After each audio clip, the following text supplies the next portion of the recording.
ఒక ఇల్లాలు ఇంటి ముందుకు వచ్చిందంట. ఆ ఇంటి ముందు 3 వ్యక్తులు కూర్చొని ఉన్నారు. ఎవరండి మీరు అని అడిగింది. అప్పుడు ఒక వ్యక్తి చెప్పాడు, నేను ప్రేమ స్వరూపం అన్నాడు. ఇంకొక ఆయన నేను సంపద స్వరూపం అన్నాడు. ఇంకొక ఆయన నేను విజయ స్వరూపం అన్నాడు. అప్పుడు ఆమెనింది, మీరు భోంచేసినట్లేరు, ఇంట్లోకి వస్తే భోజనం పెడతాను అనింది. అప్పుడు వాళ్ళు అన్నారు, యజమాని లేడు కదమ్మా, యజమాని వచ్చిన తర్వాత పిలువు, అప్పుడు వస్తాము అన్నారు. యజమాని వచ్చాడు, భోజనం పెట్టింది. అప్పుడు చెప్పింది, ఏమండి మన ఇంటి ముందు 3 వ్యక్తులు కూర్చొని ఉన్నారు, ఒకరు ప్రేమ స్వరూపం, ఒకరు సంపద స్వరూపం, ఒకరు విజయ స్వరూపం, ఎవరిని పిలుద్దాం ఇంట్లోకి అనింది. ఆ యజమాని మన టైపేనమాట.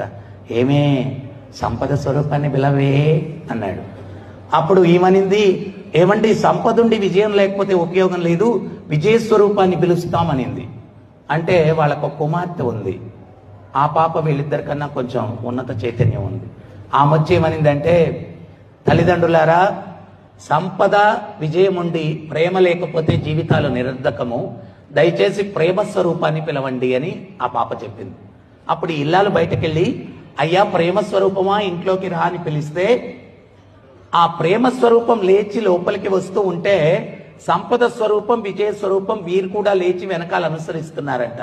అప్పుడు ఆ ఇల్లాలనింది, నేను సంపద స్వరూపాన్ని విజయ స్వరూపాన్ని పిలవలేదు, నేను ప్రేమ స్వరూపాన్నే పిలిచాను అని చెప్పంటే వారేమన్నారంటే, అమ్మా క్షమించాలా, ప్రేమ ఎక్కడుంటే సంపద విజయం మేము అక్కడ ఉంటాము, ప్రేమ నుంచి మమ్మల్ని విడదీయలేరు.